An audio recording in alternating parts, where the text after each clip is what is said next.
G'day everybody, I am Wilder, it's just Wild, and welcome back to another video. Now in today's video, I'm going to be showing you guys how to make a BedWars bed broken thing plus secondary respawn point thing.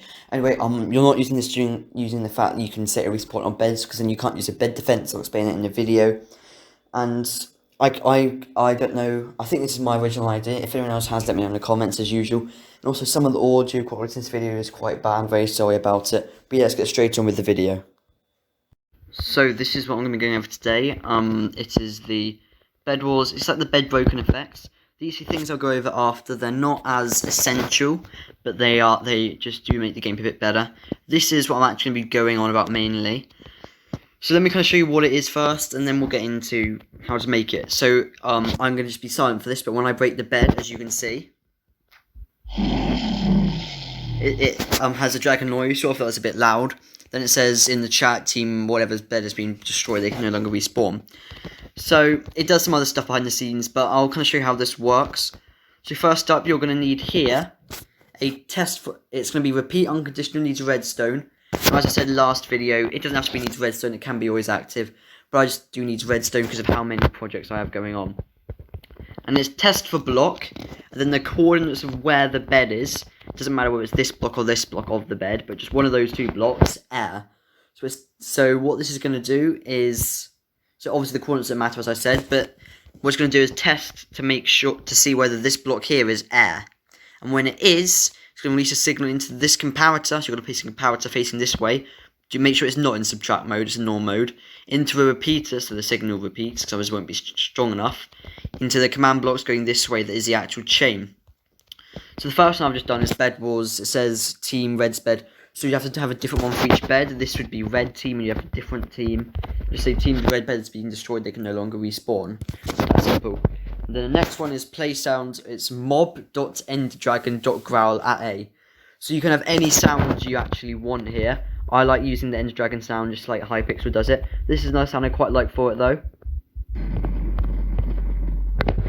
Whoops, if you heard that, that's just the totem sound. It's play sound random.totem at A.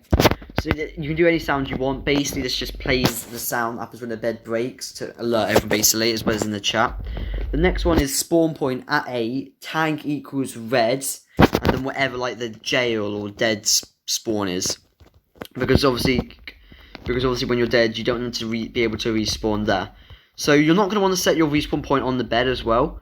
So I'm going to go over like the actual spawn point stuff now. You're going to want to set your respawn point on the bed like that, because if you do that, then obviously if you're building a bed defense and stuff over it, your bed will be obstructed to be able to spawn there. What I do is this command, spawn point at A, tag equals red, and then just like a spawn, about a block away from the bed, so I've done it about there.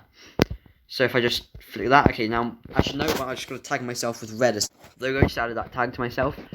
So now when I do this, as you can see the previous output, it's set my spawn point to there, which is spawn point down here. So what this has just done is I respawn down here, so now every time I die in Bed Wars, I will respawn here.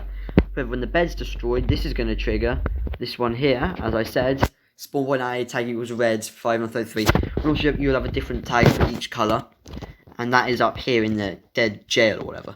So let me go into survival and I'll actually show you how this works. In survival, I don't care about my XP. I'm just going to turn this on actually. All it says is destroy all blocks so you can get rid of the bed. I'm trying to destroy beds, I'm a bit confused as to how though. You might want to turn this off and let people keep beds in inventories, because it won't actually mean anything, because if that's on, if people are dropping blocks for each other, that won't work.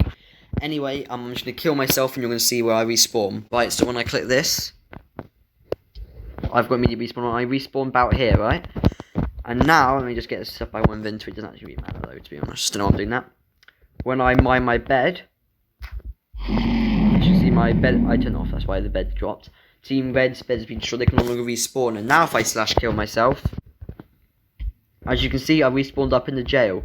Because I did not have, because my bed had been destroyed, which triggered that bit there, which set everyone on Team Red's spawn point to the dead zone or jail or whatever. Alright, so that's kind of just that, really. That's all there really is to it, to be honest. This was being another bit of a shorter video, but I wanted to get this out there. Because, if you didn't know a while ago, I did the shop tutorial. I've actually made a bit of a better shop just there. might be doing some on that recently, sometime as well. Basically, I think I've got the entire thing for BedWars. That bit over there is the last bit you need. I've basically got kind of like the entire thing for BedWars up and running. It's really simple, so you just have to remember there's tons of setting up to it. So now I will still, if I kill myself, I will still respawn up there. You need to click this when the game, whoops. So when the game starts, this will need to turn everyone. You need to remove all tags from every player so that no one can have a tag they shouldn't have. And then you need to tag everyone. You've got to tag a random 2 people with this tag. It will work. It'll be a bit complicated, but you can do it using the tag command, which I have actually done a video on a while back. If you haven't watched that, go check it out. Yeah, that's pretty much it, to be honest. Thanks for watching, everybody. If you stuck around to this end part, I really appreciate it. I hope you guys did enjoy. If you did, please be sure to leave a like down below and subscribe with notifications on if you're new, so you do not miss out on any uploads. Also, comment any other videos you'd like to see, any other commands or creations with commands you'd like me to try and create. I'd really appreciate that. And also, do be sure to join my Discord. There'll be a link in the description. Just come and hang out. Really appreciate it. That's where you'll get picked to be like my test dummy or whatever from videos, as you can see on that HUD. And yeah, that's pretty much it. Peace.